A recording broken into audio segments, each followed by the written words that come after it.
نے کچھ عرض کیا تھا، بہت کچھ رہ گیا۔ قرآن مجید کھول لیجئے جی، میں آپ کو تھوڑا سا بتا دوں، آپ اپنے آنکھوں سے دیکھیے جی یہودیوں کے بارے میں قرآن نے کیا کہا ہے۔ بس جی، پارہ نمبر 6 سورہ المائدہ آیت نمبر 51 صفحہ نمبر 146، یہی سوال ہے، جواب ہے اور موجودہ حالات پر ہے۔ قرآن کی بات کر رہا ہوں میں، باقی کتابوں کا درجہ قرآن کے بعد ہے۔ یہ جو بعض غلط لوگ غیر قرآن یعنی دوسری کتابیں قرآن کے اوپر رکھ دیتے ہیں، یہ بے ادبی ہے۔ سب سے اوپر قرآن ہے، بس باقی ساری چیزیں قرآن سے نیچے۔ آیت نمبر 51 دیکھا بھائی آپ نے، صفحہ نمبر 146، یہ آیت دیکھی، یا ایھا الذین آمنوا لا تتخذوا اليہود والنصارى اولیاء بعضهم اولیاء بعض ومن یتولہم منکم فانہ منکم ان اللہ لا یہدی القوم الظالمین۔ یہ جو ترجمہ آپ کے سامنے ہے، یہ مولانا قاری فتح محمد خان جلندری رحمۃ اللہ تعالی علیہ کا ہے، اور آپ کے علم میں ہوگا کہ سرکاری اداروں میں، پاکستان کے سرکاری اداروں میں تلاوت کے بعد جو ترجمہ پیش کیا جاتا ہے وہ یہی ہے۔ تو گویا یہ سرکاری ترجمہ ہے اس وقت، متفق علیہ۔ اس میں یہ لکھا ہوا ہے، اے ایمان والو، ایمان والو، بس قرآن کا یہ لفظ قابل غور ہے، اے ایمان والو، یہود اور نصارہ کو دوست نہ بناؤ۔ دوست کسے کہتے ہیں یہ بھی ذرا ذہن میں رکھیے۔ جو ہمارے ہاں اس وقت عالمی طور پر دوست کا لفظ متعارف ہے، اس کا معنی ہوتا ہے کہ وہ گہرا دوست جو ہم راز ہو، ایک دوسرے کو راز دیتے لیتے۔ ہیلو ہیلو والا دوست نہیں ہے یہاں، ہم راز کہہ لو، یا ایک دوسرے کو راز دینا لینا، یہ ایک دوسرے کے دوست ہیں۔ جی تمہارے دوست نہیں ہیں، یعنی تمہیں اپنا راز نہیں بتاتے، تم سے اپنا راز لے لیتے ہیں یہود و نصارہ۔ پھر کس کے دوست ہیں؟ قرآن نے کہا یہ خود آپس میں دوست ہیں۔ رسالت پناہ صلی اللہ علیہ وسلم نے فرمایا، الکفر ملت واحدہ، کافر کا ایک ہی مذہب ہے، یعنی مسلمانوں کی کوئی بات ہو پوری دنیا کے کافر اکٹھے ہو جاتے ہیں، اور مسلمانوں پر زیادتی ہو رہی ہو تو کافر مسلمانوں کی تائید نہیں کرتے، آپس میں ایک دوسرے کی کرتے ہیں۔ اور آگے لفظ بعضهم اولیاء بعض، اور جو شخص تم میں سے، یہ بڑا غور سے آپ نے دیکھنا ہے اس ترجمے کو، یہ آپ کو میں اس لیے دکھا رہا ہوں تاکہ آپ کو پتہ چلے قرآن نے کہا کیا ہے۔ باہر جا کر تو ہمارے دوست کہہ دیتے ہیں، ہمارے دوست سے مراد یہ ہے مسلمان دوست، کہ مولوی جی قرآن ہی پڑھتے رہتے، ترجمہ نہیں بتاتے۔ تو آؤ جناب، ہم تو بتاتے ہیں ترجمہ، آپ توجہ نہیں کرتے۔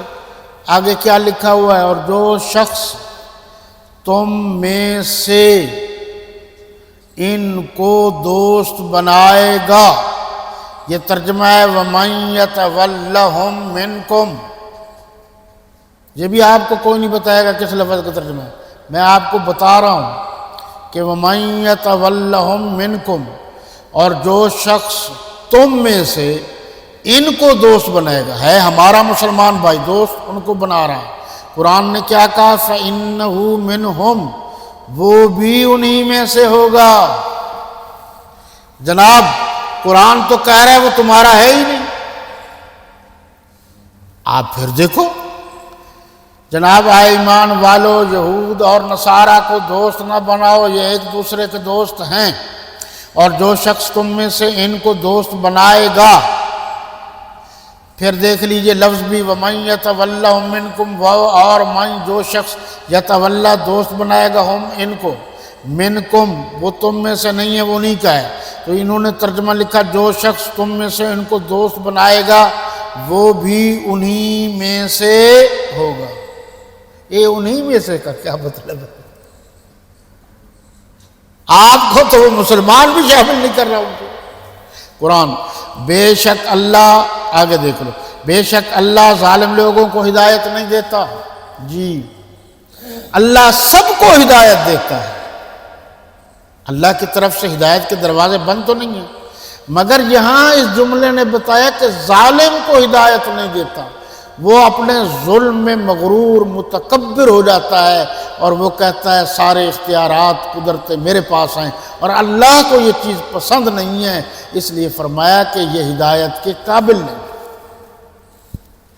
اس کی تشریح ہوگی، ذرا تھوڑا سا پیچھے ہو پھر کبھی صحیح، یعنی پیچھے دیکھ لیجیے، یہ صفحہ نمبر 145 بھائی، صفحہ نمبر 145۔ جی بھائی پہلی آیت دیکھیں جی، صفحہ نمبر 145 ہے جی، آیت نمبر 44 ہے، دیکھیے جی، اس پوری آیت کا آخری حصہ پڑھ رہا ہوں، آیت نمبر 44 کا آخری حصہ، وَمَن لَّمْ يَحْكُم بِمَا أَنزَلَ اللَّهُ فَأُولَٰئِكَ هُمُ الْكَافِرُونَ۔ جی، اور جو اللہ کے نازل فرمائے ہوئے احکام کے مطابق حکم نہ دے تو ایسے ہی لوگ کیا ہیں؟ ذرا آپ دیکھ لیجئے جی، پھر غور کیجئے، قرآن غور کرنے کے لیے نا، افلا یتدبرون القرآن ام علی قلوب اقفالها، تم قرآن پر کیوں غور نہیں کرتے؟ یہ تمہارے دلوں پر تالے لگے ہوئے۔ یہ اصل اس نشست کا مقصد یہ ہے کہ آپ اپنی آنکھوں سے دیکھیں کہ اس لفظ کا اس کا ترجمہ کیا ہے۔ چلو تفسیر پر تو بحث ہوگی، پھر بھی سمجھ میں نہ آئے تو آپ پوچھ سکتے ہیں، اس نے کیا کہا ہے؟ جو اللہ کے نازل فرمائے ہوئے احکام کے مطابق، نازل فرمائے ہوئے احکامات میں سے ابھی میں نے ایک آیت پڑھی ہے، یہ بھی تو اللہ کا قرآن ہے نا، تو اللہ کا نازل کردہ ہے نا، تو کیا کہا؟ ایسے لوگ کیا ہیں؟ کافر ہیں۔ اچھا جی آگے چلیے، آیت نمبر 45، آیت نمبر 45، صفحہ نمبر 145، آیت کا آخری حصہ، اور یہ چلو تھوڑا سا ترجمہ دیکھ لیجئے۔ اور ہم نے ان لوگوں کے لیے تورات میں یہ حکم لکھ دیا تھا کہ جان کے بدلے جان۔ جی تورات کس کی کتاب ہے؟ جی کتاب تو اللہ کی، کن پر نازل ہوئی ہے؟ نہیں، موسیٰ علیہ السلام، جو موسوی کہلاتے ہیں، جو یہودی کہلاتے ہیں، یہودی آج کل بھی یہودی کہلاتے ہیں، ان پر جو کتاب نازل ہوئی، ان میں کیا لکھا ہوا ہے یہ دیکھ لیجیے جی، اسی پر دیکھیے۔ قرآن نے ان باتوں کی تائید کی ہے نا، میں نے عرض کیا، تو اس میں لکھ دیا تھا کہ جان کے بدلے، تو یہودی قانون کے مطابق بھی بدلہ لینے کا مسلمانوں کو حق حاصل ہے، اور آنکھ کے بدلے آنکھ، اور ناک کے بدلے ناک، ترجمے پر دیکھیے مولانا، اور کان کے بدلے کان، کیونکہ آپ نے حوالہ دینا ہوگا تو پھر تکلیف نہ ہو آپ کو، اور دانت کے بدلے دانت، اور سب زخموں کا اسی طرح بدلہ ہے۔ تو اب آپ بتلائیے کہ انہوں نے عید کے روز بم مار کر معصوم بچوں کو جو ہوا میں اڑایا ہے، تو اس کا بدلہ دعا ہے؟ اس کا بدلہ ہے۔ لیکن جو شخص بدلہ معاف کر دے وہ اس کے لیے کفارہ ہوگا۔ یہ فرد واحد کا مسئلہ ہے جی، اکیلا آدمی معاف کر سکتا ہے، سب کی معافی نہیں ہوتی کہ ایک آدمی کو کھڑا ہو کے سب کی طرف سے معاف کر دے۔ اور اس لفظ پر غور کریں، اور جو اللہ کے نازل فرمائے ہوئے احکام کے مطابق حکم نہ دے تو ایسے ہی لوگ بے انصاف۔ جی بے انصاف بھی کہہ دیا نا قرآن میں۔ آگے جی اگلی آیت نمبر 47، اس کا بھی آخری حصہ دیکھ لیجیے، بلکہ شروع سے ترجمہ دیکھ لیجیے۔ اور اہل انجیل کو چاہیے، دیکھو جی عیسائی بھی آ گئے، کہ جو احکام اللہ نے اس میں نازل فرمایا اس کے مطابق حکم دیا کریں۔ جی کس میں؟ انجیل میں۔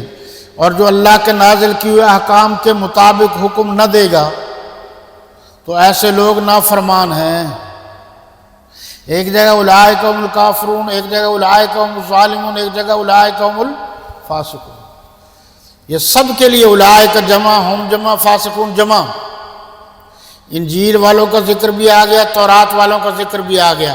اور موجودہ اختلاف کس سے ہے؟ یہود و نصارہ سے. یہود و نصارہ کون ہے؟ عیسائی. اور یہ نصارہ یہ بھی عیسائی کرسچن، اور وہ موسوی ہیں جنہیں آپ یہودی کہتے ہیں. وضع میں تم ہو نصارہ، تو تمدن میں ہنود یہ مسلمان ہیں جنہیں دیکھ کے شرمائیں یہود. اس لیے میں اکثر ایک بات کہتا ہوں، خصوصاً جدید تعلیم یافتہ دوستوں سے، وہ آگے میری اس بات کو پہنچائیں. چھوڑ دو ہمیں اگر آپ کو ہم پر اعتماد نہیں ہے. شاعر مشرق علامہ اقبال کو پڑھو، سمجھ کے پڑھو. سمجھ میں نہ آئے تو جو ماہرین اقبالیات ہیں ان سے سمجھو.